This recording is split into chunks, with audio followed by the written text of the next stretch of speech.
First day in full pads. Really pleased with a lot of things during practice. We did have high temperatures this morning. It was a cooker out there with the humidity, and in full pads and the energy up. But I tell you, the kids didn't disappoint. Started off with a live goal line 11-on-11 drill, and I thought for the first day live contact in that situation, that area of the field, I thought we executed pretty clean down there.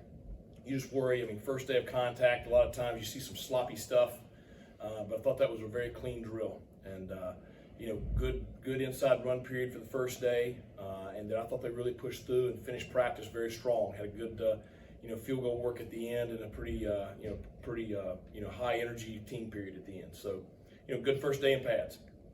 Who do you think, did anybody kind of rise to the occasion when things got live today at all? I think a lot of people did. One that kind of stood out to me was down there in the inside run period, which is a deal where the offense can't throw it. It's a between the tackles kind of deal. So they ain't a whole lot of run room right there. And Shane Calhoun, we had an ISO play. He's the lead blocker, and really had a big block on one of our big inside linebackers. To pop, I think it was Keaton or Rajay one.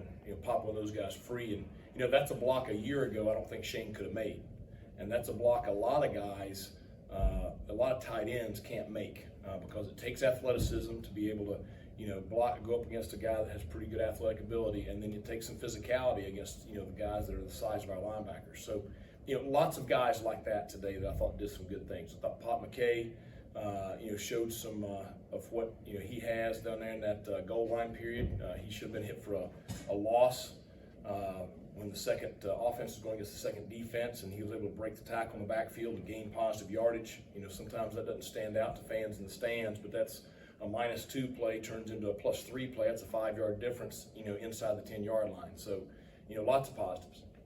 With Pop, how's he coming along and just learning the playbook? I know it's a lot for. It is a lot. I think he's coming along. It's a lot. You start throwing the whole passing game to a high school kid, and it's much more complex than anything he's ever done. But he's handling it well, and the physical ability has shown itself already. I think he's a guy that's going to be able to play for us this year. Obviously we have two very talented starting tailbacks, but you're going to need more than two throughout the season. Coach, can you talk about the offensive line and how they're looking so far? I thought I had a good day today. That's what I was talking about when I said that the goal line period was so clean. Is you didn't have any false starts. I thought really good execution.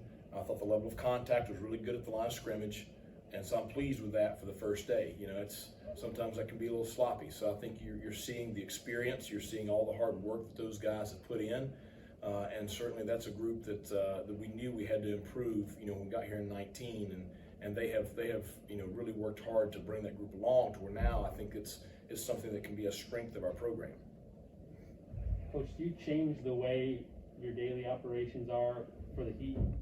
Yeah, we took 2 5-minute breaks today where we have cold towels, wet buckets, Gatorade, all that stuff, and we try to get them over in the shade near the tower and just let them cool off, and just put that cold towel around your head, try to get the core body temperature down, and really try to keep that hydration level up throughout practice. So we took 2 of those, about a third of the way through and about 2/3 of the way through to try to help them be able to finish practice, and I thought that was pretty effective today. Did you have anybody that was the most excited to be hitting something today? Did you see something? Oh, I think a lot of them. I think Bruce Bivens is always excited for contact. You could hear that the other day, but Xavier McIver, he kind of called it out during the team meeting first thing at 8 a.m. this morning. So I think a lot of the guys look forward to today, and that's why I thought you had really good energy. You talked to them yesterday about bringing it today, and it seemed like they acclimated really quick to contact, and it looked like they hadn't missed a beat. Well, I think that I think that they embrace that. I don't think this is a team that's a soft football team.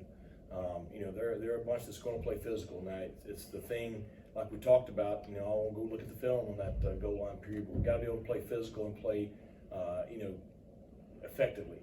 Executing, not making mistakes, not a middle bus. And so the challenge is moving on after the first day of live contact, to where tomorrow it's the second day, okay, and you're back out there, and then the next day it's the third day, and then, you got Friday and we got scrimmage Saturday. It's, stacking those days together because, this is the week in camp where I promise you, we all forget what day it is. I mean, you go to bed at night, you go in the house and go to bed, you wake back up, I leave, and you get back here and it's dark when you leave, it's dark when you get here, same thing for the kids, and then what day is it? You have no idea if it could be Saturday, it could be Tuesday, who knows? And so that part of camp is really the challenge of keeping our mentality and keeping our focus and keeping our motivation day in and day out. And that's where I've got to do a good job of making sure we take care of them, getting enough rest, getting enough hydration, being smart on what we do day in and day out. But at the same time, we've really got to push ourselves right now because this is what prepares you for that, tie ball game, close ball game, fourth quarter, hot September ball game, where you've got to play through that mental fatigue late in the ball game.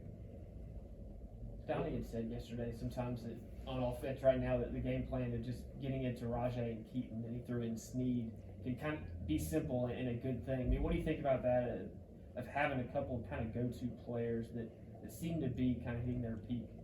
Well, what we ideally want when we get ready to line up is about 6 of those guys. I do think that everybody has a lot of confidence in those 3 guys, and that you're never going to make a mistake getting the ball in their hands.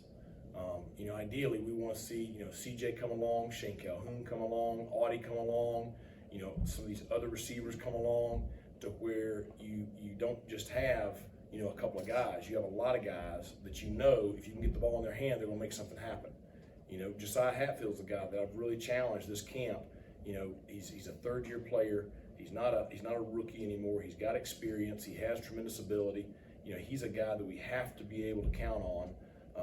To be able to get the ball to him and him make something happen. So I think, we've got 3 guys that we're fortunate to have, and we just want to cultivate some more and get some more guys in that kind of role. The rest of this week, can you take us through the schedule, just leading up to the scrimmage? Well, scrimmage Friday or scrimmage Saturday, probably, maybe a touch lighter on Friday, from a load standpoint. Probably have one more, pretty heavy day either tomorrow or Wednesday, and then the other be kind of a medium load day. And it's something new that we're doing this preseason camp is just, monitoring the load, each day on the kids. We've got a way to do that now. And so just really want to make sure that we're fairly fresh on Saturday so we can see, as much of a game simulation as we can here, a week and a half, almost 2 weeks of camp. Okay, thanks a lot. This is East Carolina Offensive Coordinator Donnie Kirkpatrick. We are talking one of my favorite things, Pirate football, on the Sports Objective, the official, unofficial podcast of the Pirates.